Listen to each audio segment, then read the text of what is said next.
And another week begins to bring you more from the Lewis and Clark athletics community on lcpioneers.com live as we broadcast 4 days a week, Tuesday through Friday, 11:30 in the morning Pacific time.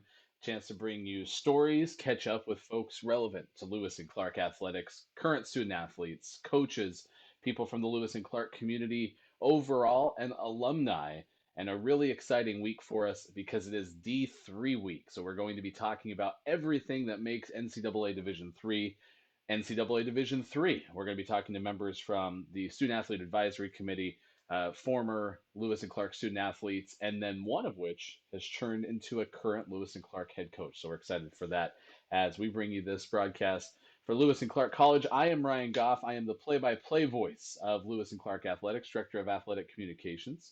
And as such, Lewis and Clark is located in Portland, Oregon, an NCAA Division III institution competing in the Northwest Conference. So Lewis and Clark takes on teams from Northwest Oregon and throughout the state of Washington, nationwide opportunities out of conference, and then with Lewis and Clark's great overseas study programs, opportunities beyond our Portland, Oregon campus. You can go anywhere in the world. It's been a really new time for everyone as we're about a month into being off campus, even about 3 weeks or so into remote learning, trying to make the best of everything that's affecting us globally with coronavirus. And this is a great opportunity to spend 20 minutes on Tuesdays, Wednesdays, Thursdays, and Fridays to try to keep you connected with everyone who we'd otherwise be seeing hopefully every single day.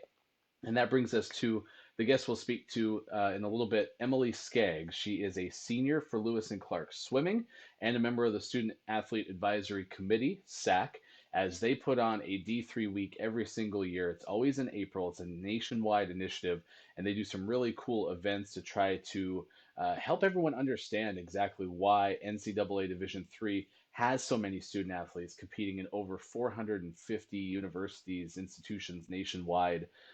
It's a really awesome experience that combines the best of athletics with a focus on academics and everything that makes someone have an amazing collegiate experience. So we'll talk to her in just a little bit about what now SAC is doing abroad or over remote means, I guess, better said, because we don't have the normal D3 activities on campus. So we'll talk to her in just a few moments. I do want to make you aware of a couple of things to be on the look for, including tomorrow night at 5 o'clock Pacific time. Our own Lewis and Clark head volleyball coach, Emily Hayes, will be speaking on a Division III coaches panel. It'll be moderated also by a Lewis and Clark senior woman administrator, Sharon Sexton, who is a former student athlete at the Division III level, also a former collegiate coach, and she will talk to Coach Hayes and four other panelists. That'll be broadcast on Zoom. You can find out more by finding Lewis and Clark Volleyball on social media, on Twitter, LC Pios VB on Instagram at the same handle as well. We mentioned D3 week, Student Athlete Advisory Committee doing a whole bunch of great things to try to keep that going, as I mentioned. And it started yesterday. They had a really cool video that we will play on stream tomorrow. We didn't have it ready to go for today, but you can find it on our Instagram, on actually the SAC Instagram, instagram.com/LCPiosSAC. And it was about why you chose D3, why you chose Lewis and Clark, and student athletes from all over the country and the world talked about why that was a decision for them. Today, they're holding staff appreciation, doing a great job as always, taking care of the staff, coaches, administration who helps put on all the events throughout the entire season. And then tomorrow, they'll shift into Talent Day. On Thursday, Diversity and Inclusion. And on Friday, Champions Gear. So they'll show off their Champions gear. And again, kind of uniting everybody from wherever they are right now, learning remotely in the wake of coronavirus. So pretty cool how they put that together as well. Last thing we want to bring to your attention too is the Northwest Conference Mascot Challenge. It is underway right now. Lewis and Clark's mascot Pio is into a matchup with Pacific's boxer mascot. And so you can go to instagram.com/northwestconf. You can see it on your screen there, Northwest Conf, and vote right now. Try to help Pio get into the next round, the semifinals against either Whitman or George Fox.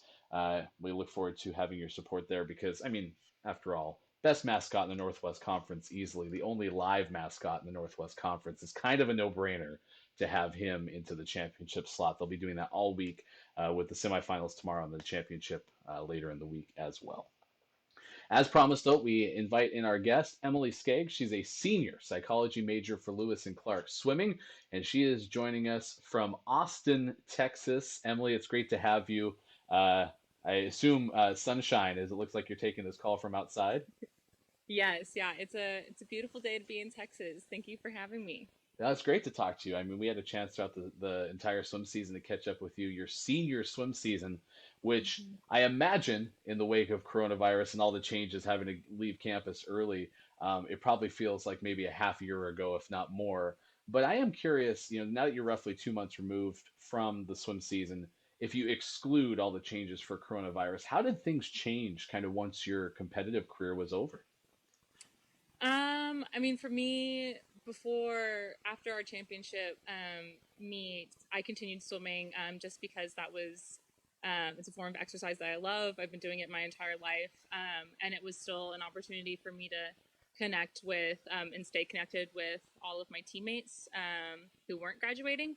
Um, but I think now it feels very surreal now that I'm back home. I'm not able to see my fellow seniors, my peers, and celebrate commencement with everybody. So it's definitely different. Definitely taking some time to getting used to different kind of day-to-day patterns and habits that I'm picking up, but working on it. Pioneers.com live on Facebook, and you can find all of our shows lcpioneers.com/live or through our YouTube channel. That's youtube.com/lcpios. One thing I've always admired about your program, Emily, is I think Coach Fons does such a good job with senior day or senior night, depending on the schedule. Um, Walk us through what you think makes that special, even from the perspective of before you went through it as a senior, but certainly having that honor a little bit earlier this semester. I think what makes Senior Day special, specifically among the swim team, is that Chris knows each one of us very well. He knows our weaknesses, what we like, what we don't like. He does really well at getting to know us on a bunch of different personal levels. And for a lot of us who are from out of state attending LC, he is certainly a figure that we look up to and someone that we can go to in times that we need advice or struggling. And so Senior Day is always very special for me and my teammates, just because, you hear a great speech about how, how much we've transformed from freshman year to senior year. And it's just great to, not only receive feedback, from Chris about, how we've evolved into better people, but to also, see that change within ourselves as well. It's probably some of the best photos that I see from any senior day each year. There's usually props involved, a lot of emotion that's visible for sure. Uh, Curious, what are some of the best stories that you've had from being a member of the swimming team, and just maybe some of the things that you think makes that program unique? Oh man, we certainly have a fun time. I don't think there's ever a time when swim team is not laughing, cracking jokes, being sarcastic. I think what sets us apart from other sports is that we practice together all the time. We're co-ed, we're in the pool together, we share lanes, and I think also, we do the long bus rides, all the time, and we eat all of our meals together. After every morning practice, we're at breakfast. After afternoon practice, we're at dinner. But I think, and that's what brings us, really close, as an entire unit. But some of my favorite memories have been on the long bus rides to the WITS, playing card games or 20 questions, random things like that. Hearing, stories about people's childhoods or, scary stories that people make up. It's definitely, a really unique team, and I wouldn't change it. Yeah, it's palpable too. I mean, you get to a practice and you have a chance to really see that camaraderie. And this year too, with Lewis and Clark hosting the Northwest Conference Championships, you got to see that payoff at the conference level. Um, Mm-hmm. It reminds me a little bit of track and field too. What's the ramp up like to have success at the conference championships? Because that seems to be where all of your focus is leading into it.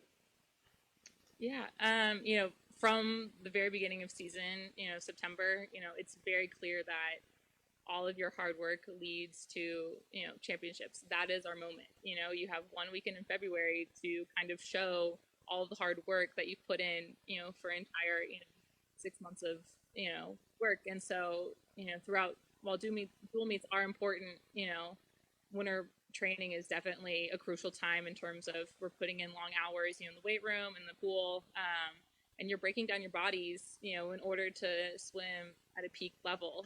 And so conference championships is unique in terms of everybody gets to swim, their best events, and everybody usually, goes best times, lifetime best, career best. And so it's a really great time to have everybody come together with great energy, excited going into it, knowing that we're going to see some really great swims. And this year we certainly did as well.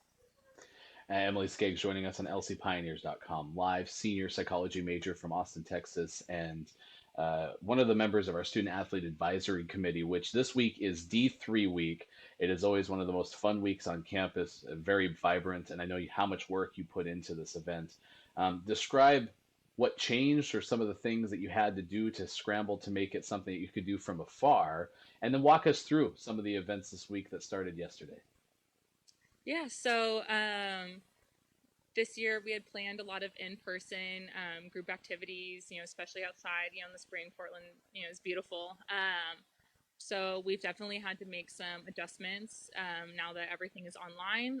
But I feel like as a group, we've done a really good job of keeping everything, intact. And so we've curated a lot of videos, whether it's our YD3 video or staff appreciation video, just acknowledging all those involved in our community, and sharing with others, about why we chose D3 and what makes, Division III institutions, special, specifically here at LC. And then tomorrow we have our talent show day. So basically we're going to be posting videos of our athletes sharing their talents, whether that's juggling or dance routines, singing.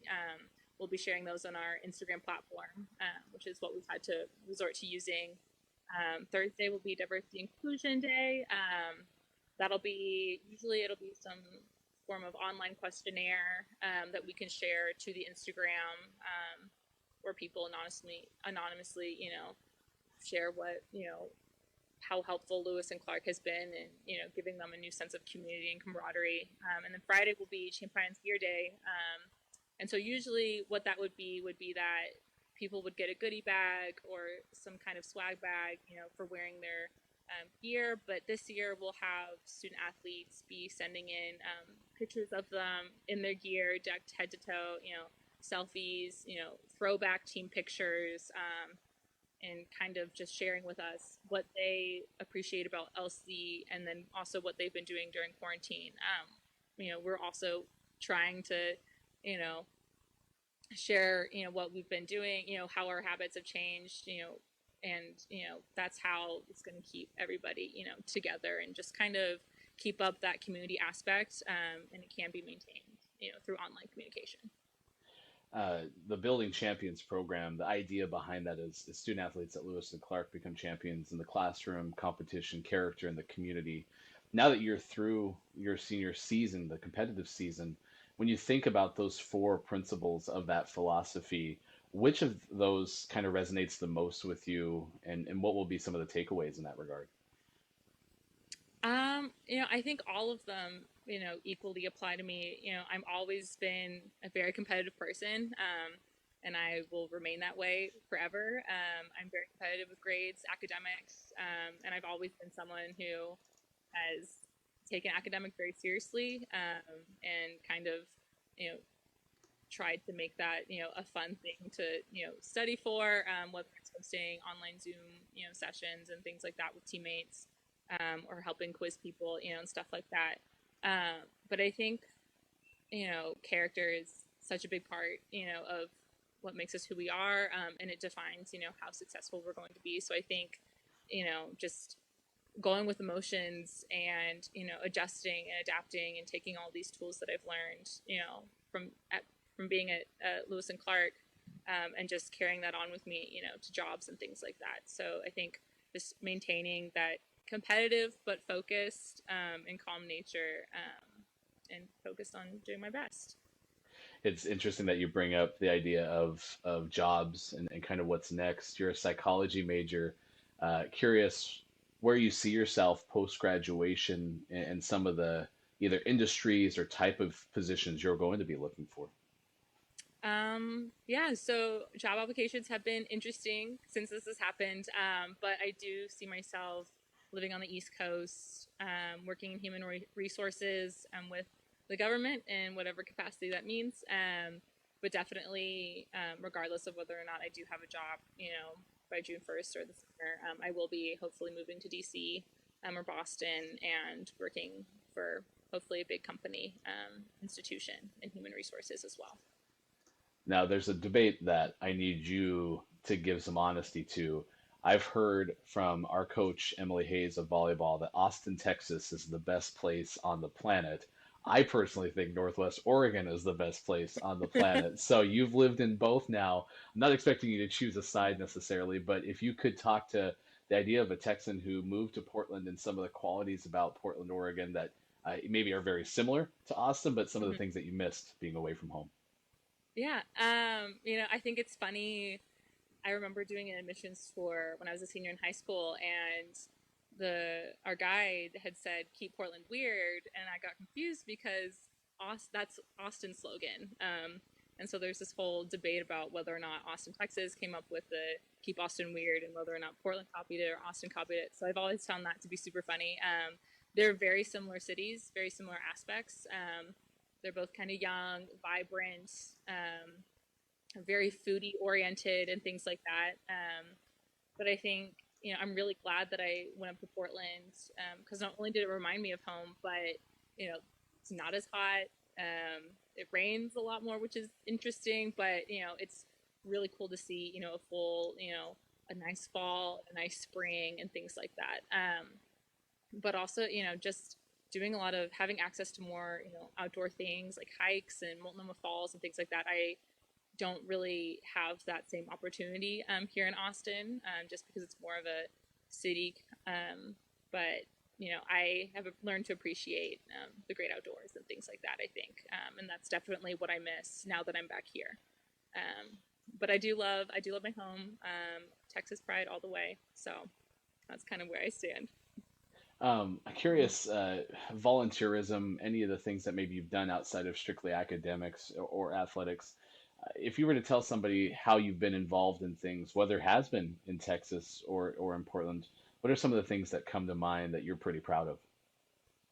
Yeah, one of the things that comes to mind in terms of, what I've done in Portland, not only just volunteering, with my team from time to time, but also, working with, Northwest, the Northwest in, epilepsy and creating epilepsy awareness. My freshman year, I helped organize runs, and I went and did some runs with, Epilepsy Northwest, and that hits home for me because, I do have epilepsy, and so just trying to transfer, things I've learned in my life with my condition, to other people and other communities, and creating more awareness, that has always been a central focus, and not only, learning more about myself, but also sharing what I've learned, living with that condition as well with others, and just creating more support for a community, in general, has always been a great thing, and back home, I've done volunteer work here and there with various organizations, whether it's, cooking, meals for the homeless, or, working with others to get, job applications and things like that, learning how to use those tools. I've done a lot. Right now, I'm working at a Texas grocery store called HEB, as a part of their Texans Helping Texans initiative. And so basically what that is, helping to secure, food, for those who are less fortunate, in a safe and secure manner, whether that's delivering meals or curbside, pickups and things like that. Yeah, when you said Texas Pride, that's what I thought of was you telling me about that Texans Helping Texans program, which I think was really neat. And to be able to immediately jump in with everything else that's going on and the changes, to having to get home quickly and those kind of things, to still be thinking of volunteerism, I commend you certainly for that. How have you stayed in touch with everybody from your team and from campus, and how has the transition to remote learning been for you so far? Yeah, so I found that keeping in touch with my team hasn't been as hard as I thought it would be. We do a lot of, FaceTime calls or Zoom sessions. We did one with the whole team and Chris as well, which was really fun a while back. And I've also been doing, little study sessions for some members of the team who need, inspiration, motivation to do homework from home as well. I like to send letters a lot, so I've been sending postcards to people who request them, or just to let them know that I'm thinking about them and things like that. In terms of online learning, it's certainly different. I'm not used to doing everything on a computer 24/7, so that's an adjustment. I'm in an acting class and a fundamentals of movement class. Those are very partner work based and movement based, so that's certainly been interesting, learning how to deal with that and get a good grade and things like that. But for I'm in a thesis. My thesis class is about human computer interaction, so that's worked out super well in terms of learning about user interfaces and things like that. And we've been able to talk about that really well through Zoom. But certainly it's taken some time to adjust and get used to it. But I found that I've been able to maintain a similar routine as to what I did in Portland. Well, we certainly appreciate you taking time to join us today and talk about all the great things that you guys do with SAAC and D3 week. We'll continue to promote that throughout the week as we have Talent Day tomorrow. Can't see what kind of posts that you get for that because I've attended the talent show in the past and that's been a lot of fun. So I do give you also a best backdrop so far because it looks like you have a pretty cozy spot there to talk to us Yeah. today. So we really appreciate you taking the time. Thank you. Thank you. Thank you for having me. Yeah, you're absolutely welcome. That's Emily Skaggs of Lewis and Clark Swimming joining us on lcpioneers.com live. A lot of fun to talk to her about everything that the Student Athlete Advisory Committee is doing for D3 week. And on that note, I want to reiterate that you can get involved by following us on Twitter, Instagram, and more by going to LC Pioneers on those handles and being able to get involved. Again, today is staff appreciation that they're doing.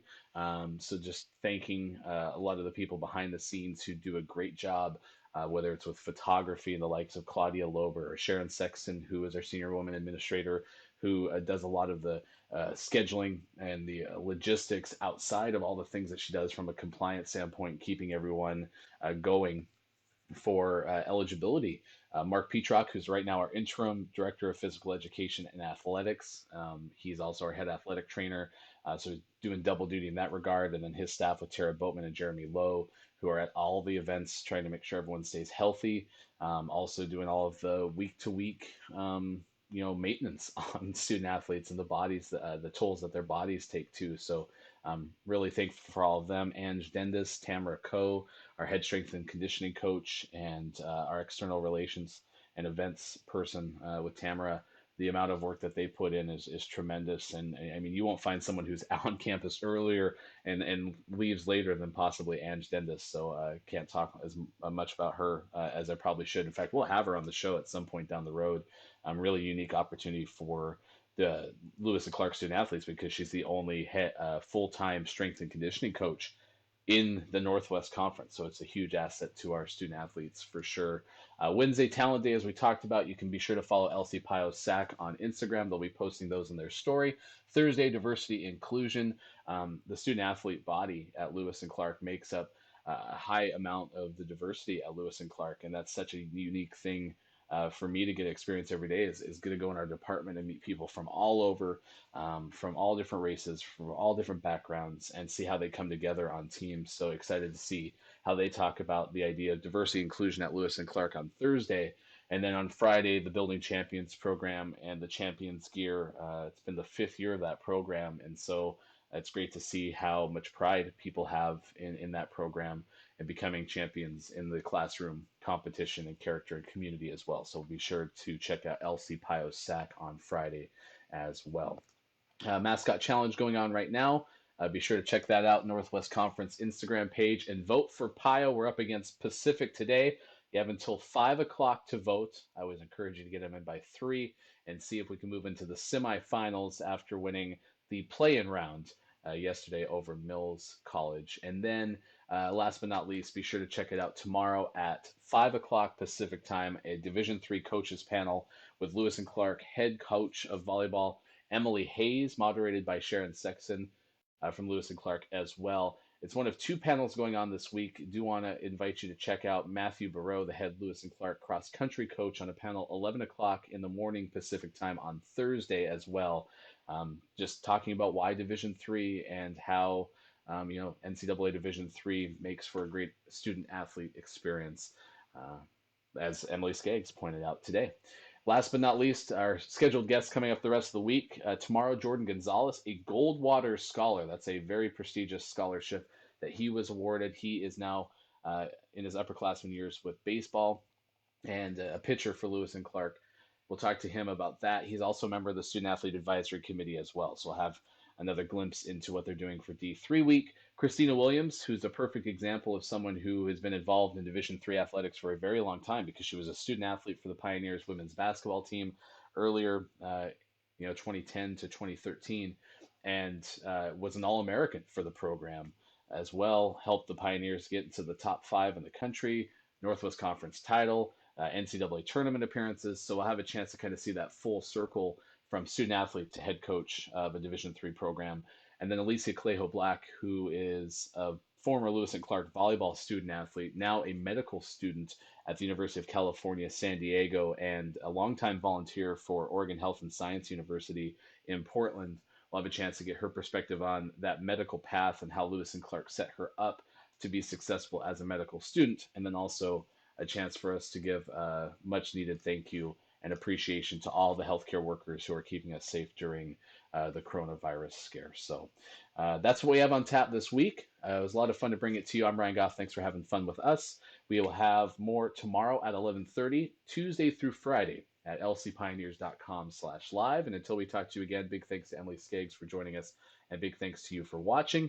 We will come back tomorrow at 11:30 with more on lcpioneers.com live. Goodbye, everybody. I think everyone should take Lewis and Clark is amazing. Beautiful campus, small classes. When you really come here, you get this sense and the feeling that this is a place that you could spend 4 years. Everyone in that department, so I was so comfortable learning and growing here. One class that everyone should take. There's no ostentation, there's no pretension, no status. Everyone's just here to learn. You kind of get to This bustling metropolitan area. The overseas program is giving you the opportunity to explore the world, go to places that you never thought of. Just come here, just visit the school, and you're gonna fall in love with it. It's time to explore Lewis and Clark.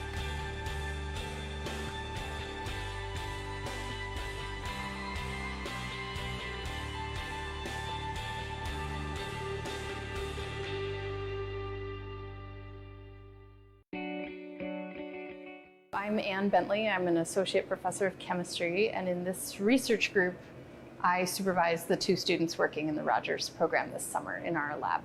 The brown bag experience is a good chance for students to get experience presenting their work that they've done in the lab, especially to an audience that's not technical. What's intriguing about the brown bag experience is it incorporates all of the Rogers program. So I'm able to hear people in the psychology department and what research they're doing, but it also gives us the opportunity to share our research with the greater science community at Lewis and Clark. And for incoming students, the summer program is really beneficial for getting opportunity in research. So I've had the opportunity for research in the past, but other students may not have the same opportunities. So it's nice to work in a professional lab setting and potentially have the opportunity to publish a paper, which looks really good moving on into doing professional research out in the field. The students grow a lot during the summer in their ability to learn the techniques and apply the techniques and suggest their own ideas for what could come next and interpret their data it's just a big, usually if they haven't done research before, they learn a lot in that short period of time.